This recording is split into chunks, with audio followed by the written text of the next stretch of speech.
This is your Wednesday daily delivery. I am Michael Rand. A lot to get to today. We'll talk college football playoff a little bit later on. The new initial rankings are out. Gophers 20th in the college football playoff. Thought that was interesting. Higher than they are in the AP poll, higher than they are in the coaches poll. And maybe a good reason to think about the future and what a 12-team college football playoff might look like, because the Gophers aren't that far off of number 12. Talk about the World Series here in a little bit, too. That finished up the other day, last night, as it were. Braves finishing things off in 6 games. Does that provide a lesson for the Twins?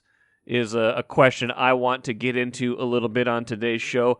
And of course, Chris Hine will join me here in a little bit to talk about the Timberwolves, talk about the season that has unfolded so far, an eventful 6 games, landing them at 3-3, and an important couple of home games here against the Clippers on Wednesday night and Friday night. So we'll get into a lot of different stuff with Chris and give a little bit of update on D'Angelo Russell's status as well. But first, what did I miss? I was starting to worry that Tuesday night's Wild game was going to be another one of those Minnesota sports games. We've had a run of them lately where, things had gone good for a while. Teams were winning. It had been, forever since somebody lost. And then all of a sudden, the Wild lost a couple in a row. The Wolves have lost 2 in a row. Vikings had that bad loss to Dallas on Sunday night. Things had shifted back around, pretty much everybody except Gopher football, and we got a nice Loons win the other day as well. But it had shifted, and some bad losses to some bad teams had permeated the local sports scene. I mean, the Cowboys are not a bad team, the Cowboys are a good team, but losing to Dallas when they're playing their backup quarterback Cooper Rush was a bad loss Sunday night, and then the Wolves losing to Orlando on Monday. So then you had the Wild playing against Ottawa on Tuesday night, and you had the Wild getting off to a quick 2-0 lead. It's 3-1. Next thing you know, though, game is tied. Wild's in a fight with a bad team. 4-4. It winds up going to overtime, and you're thinking, okay, well, are they gonna lose this game to a bad team? Is this gonna be just another in a string of these bad performances for local teams? But then, overtime, Kirill Kaprizov, first goal of the season, gets them the 5-4 win. And that's important here. We got to note this because Wild is now 6-3 on the year. Kirill Kaprizov and Kevin Fiala each have exactly 1 goal on the season. That's not great. So, both of them, I was looking it up. You would expect, at this point they'd have, 2-3 at least, especially with the amount of shots they've taken. Here's shooting percentage. Kirill Kaprizov, 1 goal on 32 shots. Kevin Fiala, 1 goal on 27 shots. Combined 2 goals on 59 shots. Their shooting percentage below 4% this year. That's only slightly worse than the Timberwolves seem to be shooting these days. But so you would imagine if you're looking for signs of optimism or encouragement for the future, it's that those guys will score more going forward. Those are their 2 most gifted, natural offensive players. And Kaprizov does have 7 assists. Got to point that out. Fiala has 4 assists. Not like they aren't, finding a way to get on the score sheet. Not like they're not driving offense in a certain way. But Kaprizov getting this deep into the season without a single goal has to qualify as a mild upset. And, last season their shooting percentages were much, much higher, had a much easier time putting the puck in the net. I mean, Kaprizov last year scored on a full 17% of his shots. I mean, he's a sniper. He picks his opportunities, and he does it well. So, it will. I guess the larger point I'm trying to make is it will get easier for them to score goals as the year goes along, you would imagine. And even though they're kind of squeaking by with some of these 1-goal wins, all 6 of their wins have been 1-goal wins, those margins might start to get a little bit more favorable as the year goes along. Take a playcation to Mystic Lake. With 24/7 gaming, the good times never have to end. And you can satisfy your cravings at our restaurants and bars. Or relax in one of our luxurious hotel rooms. Those that play together, stay together. And don't forget to join Club M so you can spark new memories and bask in the rewards along the way. Follow the lights to Mystic Lake, where every day is play day. Happy to have Chris Hine back on Daily Delivery.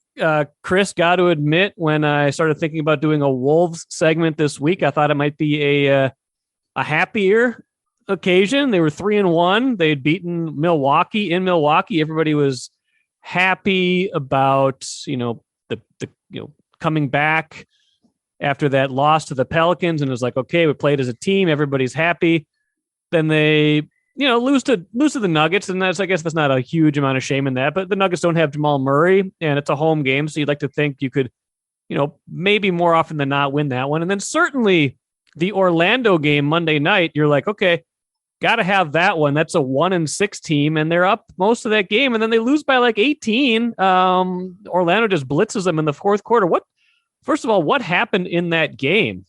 Well, I think all night long, the offense was struggling, even though they were winning, and they were up double digits in the third quarter. It's not like they had a small lead, but the offense just wasn't clicking. And I think you could just see like the frustration building on their faces offensively. And it's just kind of been that way since the season started here. They're not making shots. They get frustrated, and for the most part, they haven't let it bleed into their defense. But in the fourth quarter, it's like Orlando started hitting a couple shots. They didn't have an answer for it offensively, and they just kind of, I don't want to say gave up, but like that was it. Like they seemed resigned to the fact that they were going to lose that game after Cole Anthony started off the fourth quarter by hitting 4 shots. So it was a very weird feeling. It was a very weird thing, but a very familiar one. When we've seen really bad home losses in recent years here, it had more of that feeling, kind of that old feeling in the arena, a very lifeless, dead arena, just waiting for the next bad thing to happen. And sure enough, it did. I thought we were beyond that. I thought we were happy. We were a team. That's what we were told. Everything's good. They're making a leap, and this and that play-in, and but playing and or playoff teams don't lose to the 1-6 Magic at home. That's just not what you do. And this team, I think last night was a bit of a statement game in a negative sense, where it's like maybe this team isn't as good as they thought it was. Isn't necessarily the team that beats the defending champions on the road at home, but is maybe more of what we saw last year. They have to go out and prove that they're not what they were before I think people can start believing that. They had a hard time last year sustaining or, carrying over any sort of level of success. And, maybe it was somewhat encouraging that they managed to win the second game of the season after winning the first. But again, now we're seeing, losses after wins and another loss after a loss in this case. How much of this is just a team that maybe, emotionally, mentally still kind of has some growing up to do to a certain degree, or is it more that you're seeing that there's some specific struggles that they're undergoing, with offensively, they just haven't found their rhythm yet? Yeah, I think it's more of a mindset. I do. The fourth quarter, there was no reason to let the defense slip in the fourth quarter the way they did after playing 3 fairly decent quarters on the defensive end of the floor. There was no reason for that, and I think it had everything to do with the fact that they were missing shots. So, this is still a young team that I think you saw last night can still get in its own head, and that could be in a good way or a bad way. And they get in their own head after the Milwaukee game, and they think they're pretty good. They're riding high, and now they come crashing back down to earth again. And it's like you said, it's like that cycle from last year. One win leads to like 2 or 3 losses before they get in the right frame of mind before they can win a game again. And that's definitely what these last couple of days have felt like, where it's like they've gotten a little too comfortable with themselves. And Anthony Edwards alluded to this last night too, talking after the game, that he still thinks they're riding high off of that Milwaukee win last week.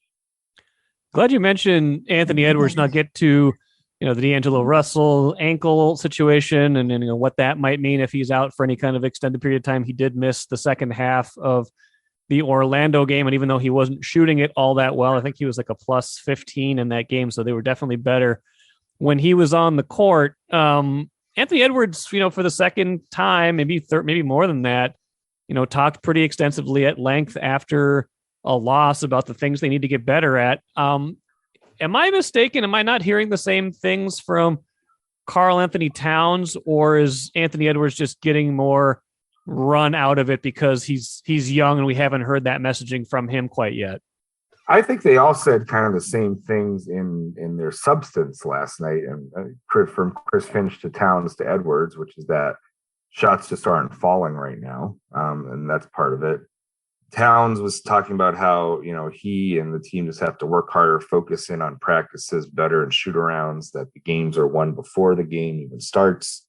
But I think what's unique about Edwards is that, we haven't really heard this kind of leadership mentality or tone from him. And so I think it's just been interesting as somebody who follows the team closely to follow like his growth and maturation in this department, of kind of speaking on behalf of the team, asserting his voice as to what he thinks needs to change or needs to get better. So, we're used to hearing that from Cat, right? But we haven't really seen how Anthony Edwards, the leader, will emerge. And I think we're seeing that in the first 6 games here. Cat has struggled the last couple of games. I think he's like minus 20 something each of those games. He, got into a little bit of a battle with Jokic, and that's always a tough matchup. And, just offensively, they look out of sync. It's weird. They're 24th in offensive rating as of Tuesday, and they're 7th in defensive rating. It's like the thing they wanted to fix has been a lot better this year. It's the offense that hasn't gotten going.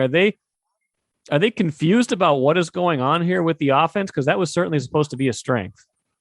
I don't think it's necessarily confusion. I do think that when you listen to Chris Finch from a week ago to now, a week ago, the problems were a rhythm and a flow of the offense. Last night was more about missing shots.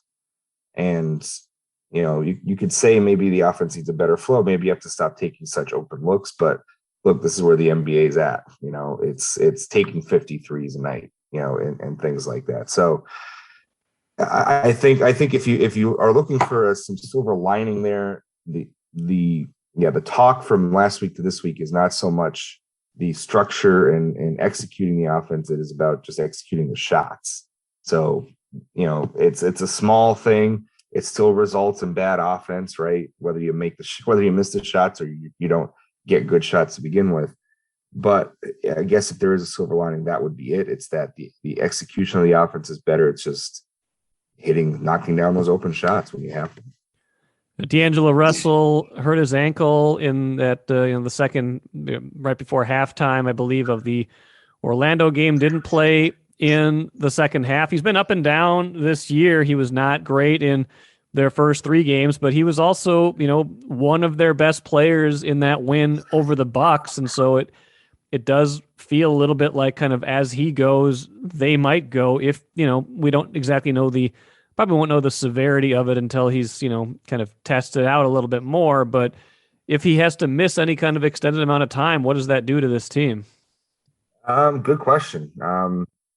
I'm not sure we have a timeline yet on how long he's going to be out as we record this Tuesday afternoon. But I think you're right. And I think this is what, one of the things that we've said coming into the season is that, as D'Angelo Russell plays, I feel like so does this team. That added dimension that he brings defensively can really lift a team. Or, when you look up at the box score like last night when he was shooting 1 for 8, it's like, you have to overcome those shooting struggles on a certain night because he's still going to throw up the shots. He's still going to take double-digit shots a night. If he's not making them in a high clip, you have to overcome that. But if he is hitting them at a decent enough clip, I think it just enhances everything around him. It helps out Towns. It maybe frees up some space for Edwards. So yeah, I definitely think that's a very true statement. That as he goes, so do the Timberwolves this year. And you know, you look at it, the games that he hasn't played well, they've generally lost. The game that he played well, they pulled off their best win of the season. I think I like Jared Vanderbilt as the starting, in the starting lineup more than I liked Josh Okogie. That said, I still don't feel like they're 100% settled there. Like they went into the year kind of with this kind of nebulous power forward plan, and it's worked out okay. What have you seen in the kind of lineup combinations they've tried to throw in there, trying to give themselves any kind of shot at getting some rebounds? Because rebounding, they were just getting crushed in those first few games. They were, and I think it's stabilized a little bit. Like last night, not in the fourth quarter, but I think overall it's stabilized against Milwaukee. They did a good job of it. So I do think he adds that dimension that is sorely missing. I think he is a decent fit. Now, when the offense is struggling, will Finch maybe mess with that a little bit in the attempt to jumpstart the offense? But are you giving up then too much on the defensive end and the rebounding with him? So it is very much a decision he's going to have to make going forward here. But I generally think that with the way the defense is going and the rebounding effort that he gives, not just on defense but also on offense, I think he has earned that starting spot, and I think it's worth more of a look as we go forward here. A couple more things. They've got back-to-back home games now against the Clippers Wednesday night and Friday night. Then, it kind of ends this, I don't say cushy, but, there were some very winnable games at the start of the year on this schedule when you consider, what should have been winnable games. You had the Pelicans twice without Zion. You lost one of those. Maybe you got one that you probably didn't think you'd get in Milwaukee, but then you lose this one to Orlando. You get the Clippers twice with no Kawhi Leonard. So as you think about that and then think about what's coming up after that, which is a pretty good little road test. I think they got the Warriors and the Lakers on that road trip, and the Clippers too. Yes, and they start at Memphis, right? Is that the yeah? Which is Memphis is playing pretty well this year too. I think they're above 500. I mean, if you again, you're 6 games into an 82 game schedule. Does it feel though like these 2 games against the Clippers are kind of important just so you don't snowball this into something that becomes a losing streak as you get into some tougher games on the road? Yeah, I think so. And I think that's why last night was so important too. I mean, if you come into these 2 games against the Clippers 4-2 instead of 3-3, there's a chance that even if you lose both of them, you still come out of it with a 500 record over your first 8 games. And that's not terrible, right? But now I think it's imperative that you get at least a split here. You have to figure out a way to win one of these games, because as in my short time on the beat, every time they go out west for their first road trip of the season, that's generally where the season goes to die. It is like that's the first West Coast road trip is where things happen. My first season on the beat, the West Coast road trip, they went like 0-5 or something like that. And by the end of it, they finally traded Jimmy Butler, right?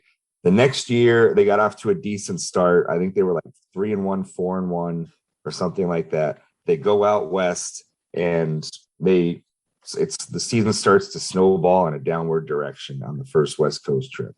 So, and last year they got pummeled by the Lakers after Towns got hurt, and I think the Clippers a couple nights later in the aftermath of Towns hurting his wrist, and it just set the tone for the entire season. So my 3 previous seasons on the beat, the season has really started to go south when they've taken that first West Coast trip. So I think it's imperative that you get at least one of these games, because I just don't have a good feeling, and traditionally don't have a good feeling about this upcoming road trip. Do you think, let me answer this and we'll be done. I'm not sure quite yet how I'm going to answer this, but is this a good team, or is this just a team that had a good start? It's a very good question, actually. I don't know if it's a good team. I think it might be an okay team. if we can distinguish between a bad team and a good team, I think it falls somewhere in the middle. I think we've seen it too. I think we've seen last week, this is a team that's when things are clicking right, they are capable of beating a Milwaukee on the road, but they're not. They don't have the whatever word you want, the maturation, the mentality, the humbleness, or the humility. Humbleness isn't a word. Humility. I was going to correct you, but you got it. Good job. The humility. That's why I'm a writer for a living. The humbleosity. They don't have the humility to turn the page and realize that any team can beat them, and that when you have a 1-6 Orlando team coming in here, you can't just walk out and expect to win like you're the 2015 Warriors or something like that, right? You actually have to put in the effort. You have to put in the work. You have to just humble yourself to realize that you're not at that level yet. And I think they think they're at that level, or they thought so last night before Orlando came in and kicked them in the behind in the fourth quarter. Good stuff, Chris Hine. We'll see how this goes. I'm not sure yet if they're good or not, but I think these two games against the Clippers will tell us a little something about where they are mentally, at least. So I'm looking forward to that.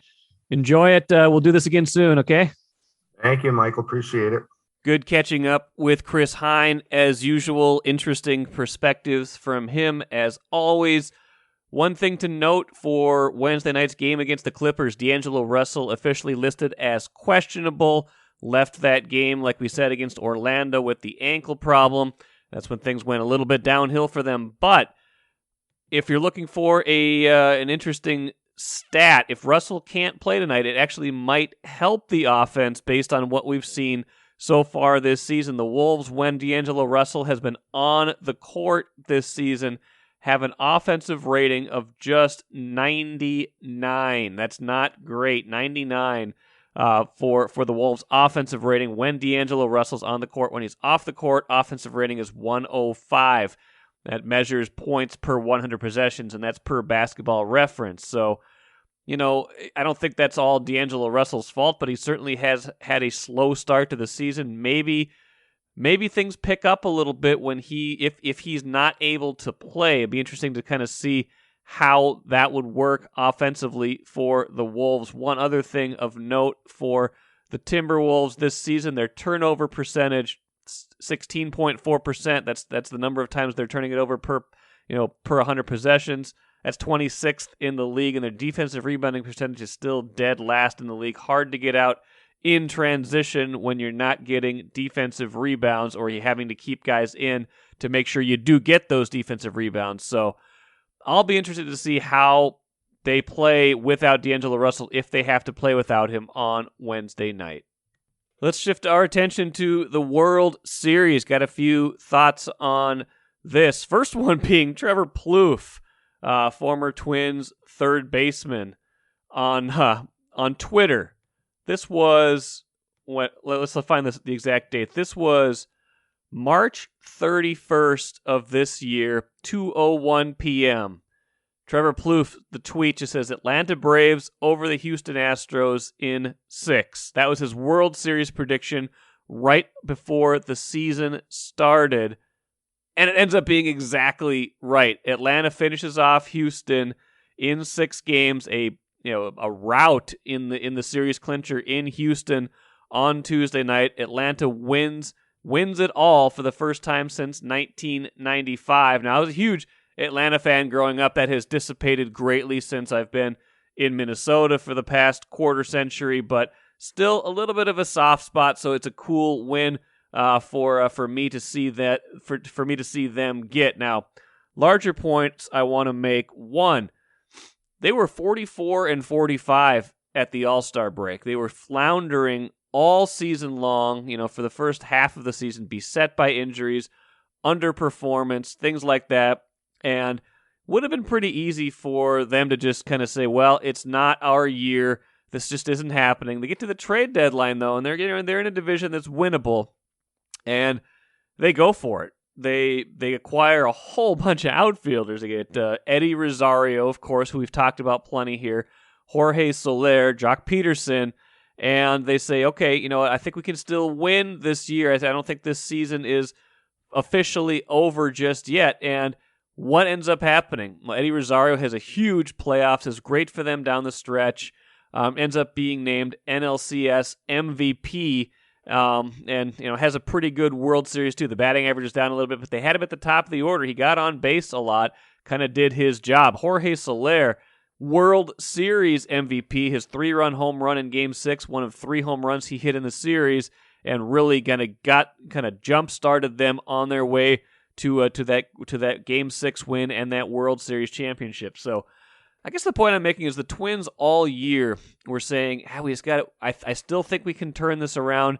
I still think there's a possibility that this team is better than we think. A team like Atlanta that had expectations coming into the season but was underperforming a long way through. I mean, they were only 5 games worse than the Braves at the All-Star break. So I guess in retrospect, wasn't quite as crazy to think the Twins could have done something like that. But it's still, it's still amazing what Atlanta was able to do. I mean, they were under 500 at the All-Star break. They wind up with 88 wins at the end of the year. Plenty of teams had way more in the postseason. The Giants and the Dodgers both had over 100. Houston, was a better regular season team than Atlanta as well. But in the end, the right combination of getting hot and getting good pitching proved to be the difference for Atlanta, just like Trevor Plouffe predicted 7 months ago. Let's finish up with the cooler. Like I mentioned at the outset, Gophers football team enters the initial college football playoff ranking at number 20. Significant in a couple of ways. First, the highest team in the Big Ten West, just barely, but that does show how their position is being lifted up a little bit. Iowa, number 22. Wisconsin, number 21. Gophers, number 20. Showdowns looming against Wisconsin and Iowa in the final 4 games of the season that will largely tell the story of what ends up happening with the Gophers this year. Much higher than they are in the AP poll in college football, and in the coaches poll. They were, if you go to the also receiving votes, they're out there 30th and 31st respectively in those 2 polls. So obviously getting more love from the College Football Playoff Committee. The biggest thing I want to talk about, though, is as we think about the Gophers going forward in the future and college football talking about going to potentially a 12-team playoff here at some point, this, these initial rankings and thinking about, how high they could get if they're able to beat Wisconsin and Iowa, again, not easy tasks by any means, but possible tasks this year, and thinking about, back in 2019 when they were, cruising along in that season where they got as high as number 8 in the college football playoff rankings, not within real huge shouting distance of cracking that top 4. A lot of things would have had to break right, but at number 8, at a certain point, you can certainly see finishing the season in the top 12 because you've already been that high. So I'm just made me think again about how the possibility of moving to a 12-team playoff is a game changer for a program like the Gophers, one that, in its best year might not be able to crack the top 4, but certainly could get into that conversation for cracking the top 12. And I feel like this season could be one of those. Obviously, we're not to a 12-team playoff yet. It's still the 4-team playoff. Going to be hard to get there, especially after that loss to Bowling Green. They'd have to basically run the table here, win the Big Ten championship game, and that still might not be enough based on where they are. But, thinking about it going forward, a 12-team playoff, that would suit a team like the Gophers and give them a realistic chance of getting into the tournament, at least, to win a national championship. That will do it for me here today. Thank you so much for listening. Should be a good show coming up on Thursday. Going to have some college basketball talk with Marcus Fuller. And, getting ready for the Gopher season starts in just a few days. He's got a big Ben Johnson story coming out in the Sunday's paper, I believe. So I want to talk to him about the season and that story. Good stuff coming up the rest of the week as well. Hope you will listen. Thanks for joining me here today. We'll be back at it on Thursday.